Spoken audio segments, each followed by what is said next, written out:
And I want to say, before that time, we had been working and calling and dealing with the supervisor elections, not just of Broward County, but of all counties to get the same information. Some counties were providing that information. Some counties it was easy to provide. Some counties we had multiple conversations. Yesterday morning was when we realized that we were not going to get the information from the Broward County Supervisor election. She was not going to provide that information to us. That's the reason why we drafted this public records request in the morning, figured out which documents that she would have readily access. We did not want her to create documents because we knew that that wasn't a valid public records request. We didn't want to take her away from the job of counting the ballots. We wanted documents that are very specifically tailored that wouldn't interfere with her duty to count these votes. And that's what this list is. These are narrowly tailored requests that she should have already had and produced to the Department of State that should be one click away on her computer. This is not a burdensome request. This is not something that's exempted by Florida law. This is a simple request that the Supervisor of Election should have provided. And, Your Honor, I want to add in our letter, and as we stated at the Supervisor of Election, we're happy if the information goes to both parties, all parties. This is not a partisan issue. We want this information to be produced. It can be produced publicly, it can be given to us, and the other side, as soon as it's ready, it can be put on a website. This information needs to be published. That's the sole purpose of this. And finally, Your Honor, I want to buttress that argument with the fact that Chapter 119.07 sub 5 specifically talks about public requests of ballots. There's a section in it regarding ballots during an election. It is not something that is foreign to this legislature who created the statute or the Florida Constitution that a public records request happens during an election, and that requires certain handling. We ask for that handling. We ask to follow the statutory framework of Chapter 119 to request these records during the elections. That is not something that is rare. That is not something that the legislature didn't foresee. That is specifically covered in the statute. So we believe that a request yesterday for information that was readily available, provided to both sides, should have been produced, and we believe that a failure to do that does not meet the reasonable time and reasonable circumstance standard of Chapter 119, and we ask the court to immediately order the Supervisor of Election to provide this information and find that she violated this chapter. Thank you, Your Honor. Yes, sir. Yes, Your Honor. Eugene Pettis on behalf of Dr. Snipes. Counsel is right. We all recognize that we're talking about public records information here. This is all about timing. Let the record be clear. Dr. Snipes has never told them that she would not provide the information. They just delivered it 26 hours ago. Let's talk about what she's been doing the last 26 hours. Yesterday, they convened the canvassing board. Judge, they were there at 10 o'clock later last night, arguing about all sorts of election issues, and Dr. Snipes was there doing that. He indicated there's nothing more fundamental than to protect the vote. I think there's something equally fundamental, and that's to count the votes. And that's what they've been busy doing. I have represented a lot of public agencies, and I've fought over a lot of public records requests. I've never heard one to argue, and I've been on both sides of public records requests, making the request and addressing the request, that 26 hours is somehow reasonable time in the context of what we have going on. In their complaint, they say they've been doing this, Judge, since the 6th, which happened to be Election Day. They didn't make an official request to yesterday. Dr. Snipes is not in violation of any statute. There's no interpretation, Judge, that can say that 26 hours of time in the context of what she's been doing is somehow validative of anything. She's going to fulfill her duties and responsibilities in a reasonable time that and I've spoken to make sure that she never denied, because I didn't see anything of record, that she didn't deny them access to any information that's in that elections office.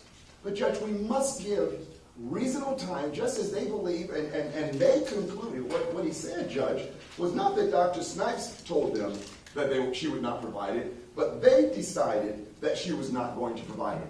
But that's not the role of any lawyer. I can't tell you, nor should they be able to tell you, Dr. Snipes has spoken, and Dr. Snipes says she has no denial of that information. She's going to provide it to them within a reasonable time. We can talk about what a reasonable time frame, Judge, is with regard to the canvassing board requirements that are going on, counting the ballots that are still being counted, that's obviously public knowledge, and to making sure that all the information is there. We have until noon tomorrow, to do a preliminary certification to the state. That's not yesterday, that's not today, that's noon tomorrow. And we're dealing, Judge, with, and we can, I understand what the complaint says, but you appreciate the backdrop of this is that Governor Scott does not believe that it's moving fast enough. That's what he said on TV. I'm just going to take him at his word. That it's not moving fast enough, therefore they've intervened to speed this up. Well, Judge, that's inappropriate to intervene in the middle of this process and to somehow interfere with what's going on, and that's the fulfillment of her constitutional obligation to count the votes, to respond to the canvassing board, and then to address these requests. You don't intervene and get in the counting process, whether they're saying it or not. They're interfering with the counting process, which should be Dr. Snipes' primary responsibility, and certify that by tomorrow noon. And thereafter, she's going to have to respond to the public records request and all sorts of requests that have been made to her in the midst of all of this. The record is clear. She is not denying this is public information. She's not denying them to provide it to them, but she must be given more than a day. And they didn't wait for the full 24 hours. They filed this after minutes of the request. This got filed yesterday. We're now 26 hours after they first served the letter. They gave her minutes. You didn't respond. We're in court. That's just not the way public records provisions should be utilized in this state, and that should not be tolerated, Judge. Good afternoon, Your Honor. Scott Antrim from the County Attorney's Office on behalf of the Broward County Canvassing Board. Your Honor, if this is indeed merely an act related to records in the possession of the Supervisor of Elections, the Canvassing Board doesn't obviously have an interest in that. We are concerned, of course, based on some of the statements made by my colleagues and their client. However, yesterday, particularly an announcement made before the press yesterday by the governor that he was concerned there was fraud here in Broward County and other concerns about the counting of votes. So we're mainly here to make sure that if there's any relief awarded that affects our ability to count votes, that we have the opportunity to be heard. So far, I haven't heard that. Yes, sir. Neither have I read. Thank you, Your Honor. Yes, sir. Yes. Thank you, Your Honor. So on a public records request, and we are concerned, Your Honor, given all of the deadlines coming up, including by November 10th, there could be a machine recount. There's a lot happening right now, as Mr. Pettis spoke about, to go aside. But more importantly, Your Honor, as a matter of law, there is no case in the state of Florida where a public records request had to be complied with within 24 hours. Now, there's a lot outside this courtroom going on, allegations about this, allegations about that. None of that is before your court in any verified pleading or otherwise in terms of any wrongdoing going on in that case.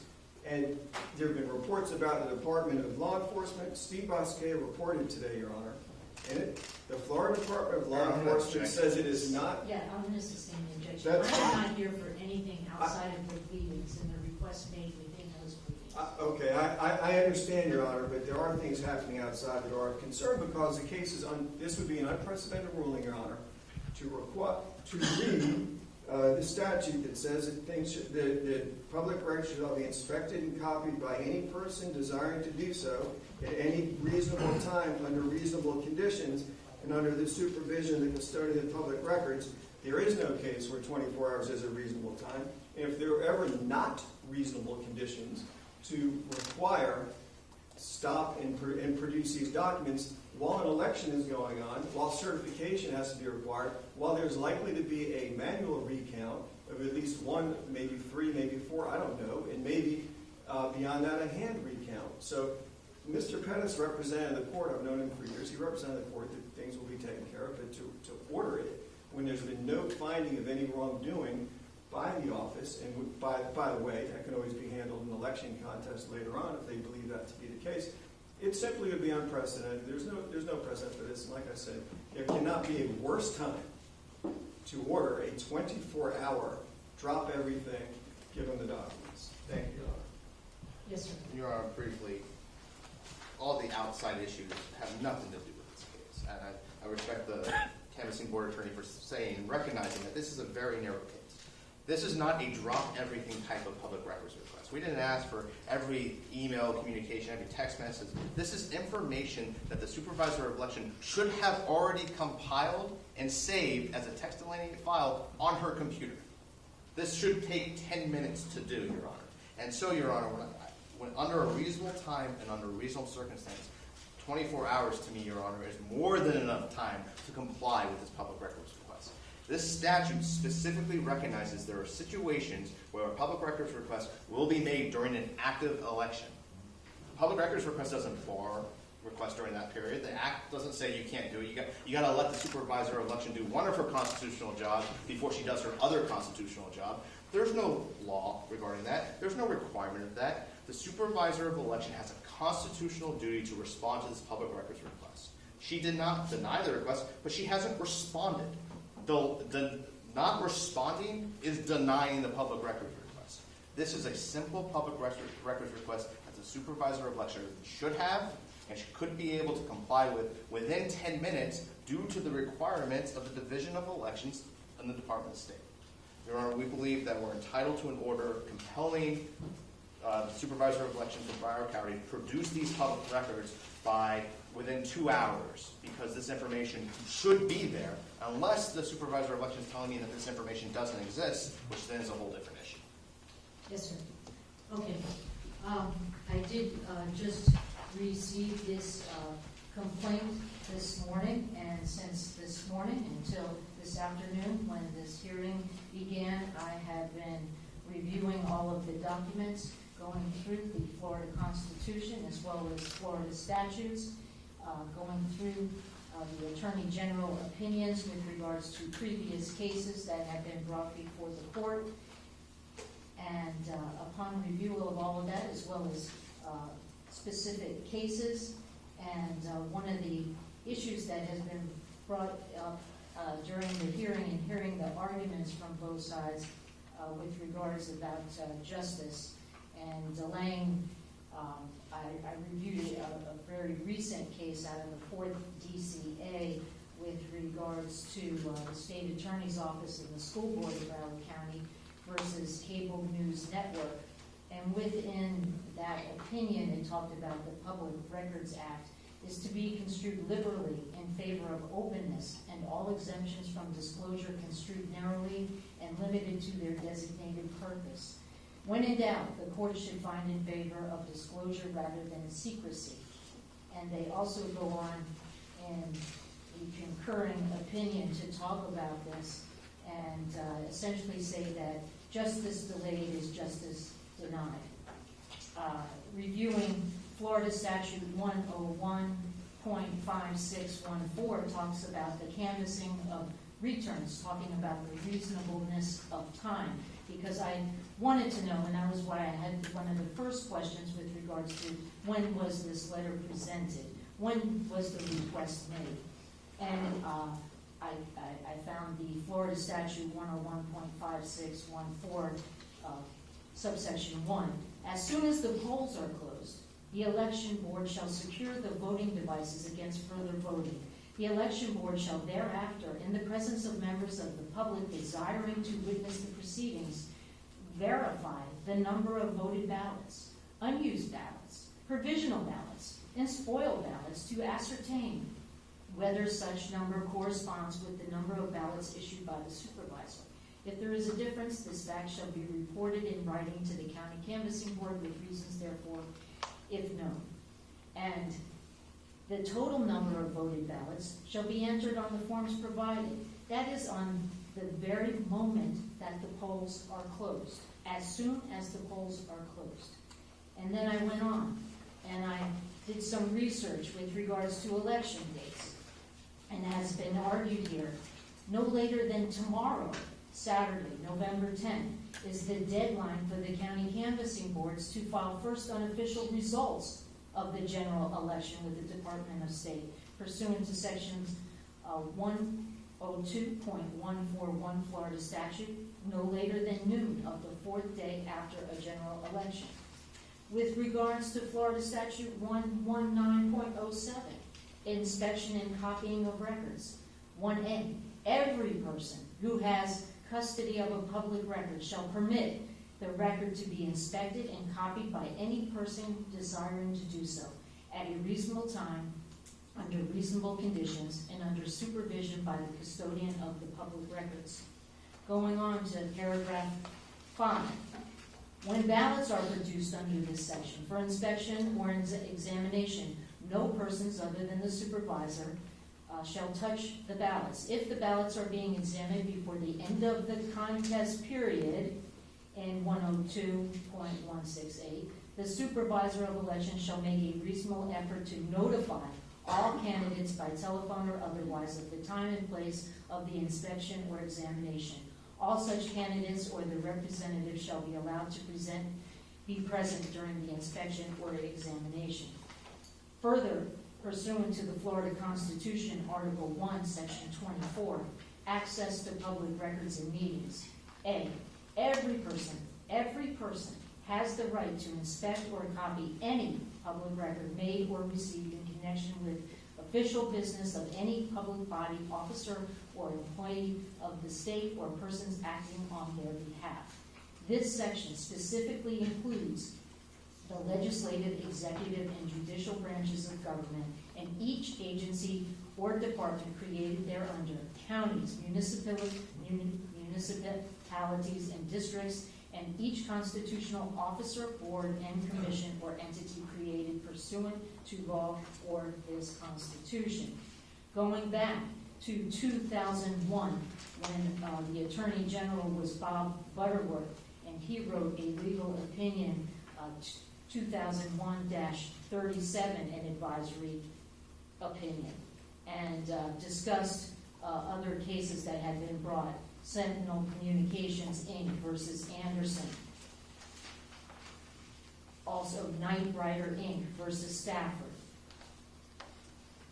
And in his Attorney General opinion given, he discussed the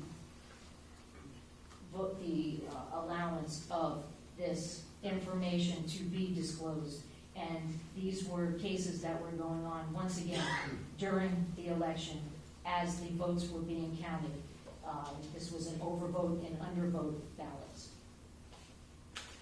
With regards to the complaint that had been filed in this case, again, his complaint did not discuss the issue of fraud. It did not discuss other issues that have been brought up here that may be transpiring or heard on TV, heard out on the street, heard on blogs, heard in Twitter, social media, I don't know where. But the only thing that this court is concerned with are the pleadings before the court here today and the emergency complaint that was filed in this case to enforce the Florida Public Records Act and request for immediate hearing. We are here because the court, pursuant again to Florida statute, an immediate hearing is required, and that's why we are here this afternoon immediately. Hearing argument from everybody, having reviewed the Florida Constitution as well as the Florida statute, as well as the Attorney General opinion, going way back to 2001, nearly 17 years ago. This court finds, once again, Broward County is under the microscope and being viewed by the entire nation. And reviewing, hearing argument, this court finds that there has been a violation of the Florida Constitution, the Florida Statute, Public Records Act, and pursuant to the applicable case law.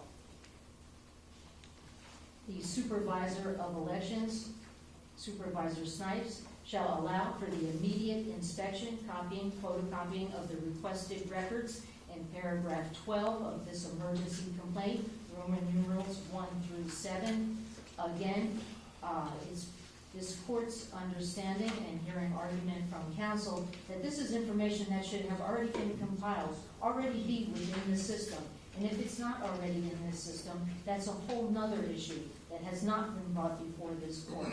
It should be there. It should not slow down the proceedings. It should be a matter of record at this point. The additional request when in paragraph C, where it says grant any further relief as the court deems appropriate, the additional relief would be that there shall be no spoliation of the records requested pursuant to Florida Statute 119.071A with regards to request Roman numerals 1 through 7, and that the request shall allow for the immediate access of the requested public records, and by immediate request, I mean on or before 7 p.m. this evening. And I will prepare a written order as well. That's my verbal ruling for now, and I will get out the written ruling as quickly as possible. Thank you very much. Have a good day. Thank you, Your Honor. Thank you.